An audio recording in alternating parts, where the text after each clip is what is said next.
Good evening, Guardians. Welcome to another Destiny 2 video. I'm PTT, and tonight we're going to be looking at and talking about the heroic version of the Menagerie that dropped tonight at reset. Now, we're going to start off with some of the informative stuff before moving on to some tips and tricks. So, yeah. Starting off, the heroic Menagerie is of course a 6-man activity that has had its normal matchmaking turned off, so you will need a pre-made fire team of 6 to go into this activity. Secondly then, the power requirements for this are 750 starting and raising to 770 in the final boss room.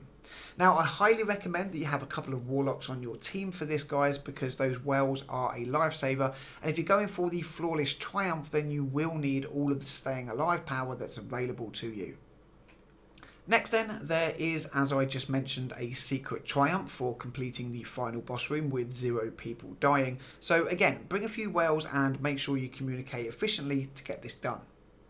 Next on the list is the 3 class swords. Now, these are a random drop from the final boss, and sadly I haven't actually managed to get mine to drop yet, so I can't show it off, but a few of my team did get them on the 3 runs we did at reset, so I guess it's just a matter of grinding the activity out until it finally drops.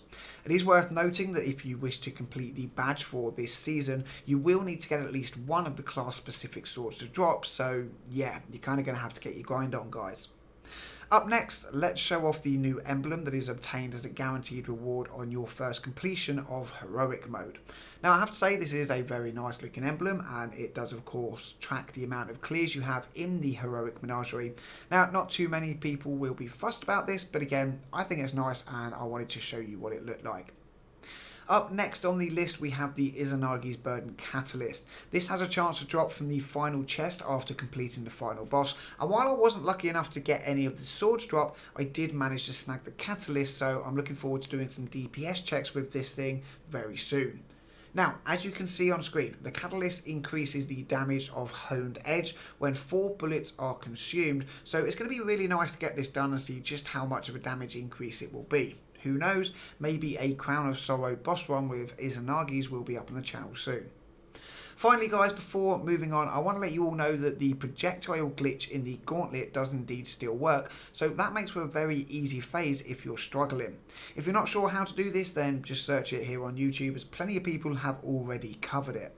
And that, guys, is going to be about it on the informative side.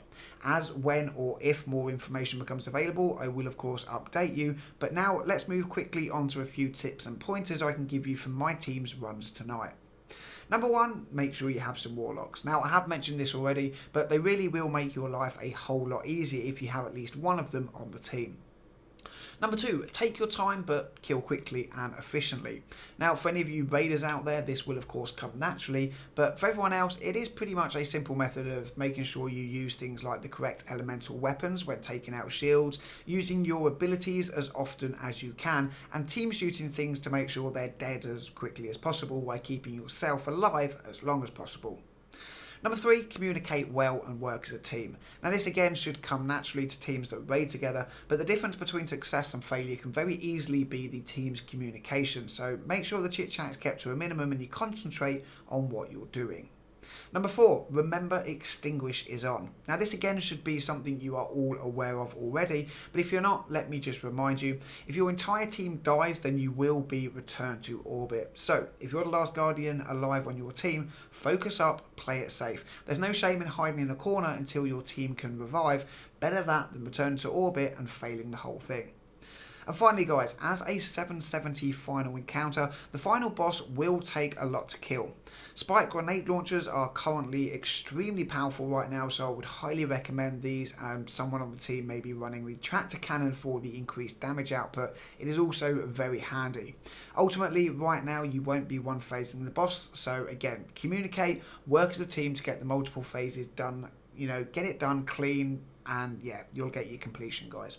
Now, I think that's about it for the video. Hopefully you found it helpful. What I will say is that I'm going to upload the full run of our first run through either tonight or tomorrow, so you can watch that if you want to see how to do it.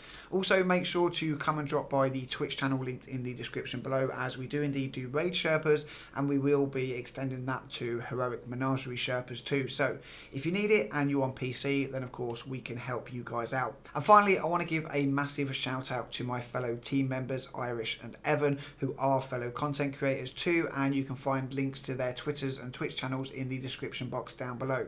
Go drop them a follow, guys. Stay up to date with everything that we're doing in Destiny. Now, as always, Guardians, thank you very much for taking the time to watch the video. If it helped you, drop a thumbs up, consider subscribing. Leave me any hints and tips you guys may have for other people in the comment section down below. Have a great evening, and until the next one, I'll catch you all soon.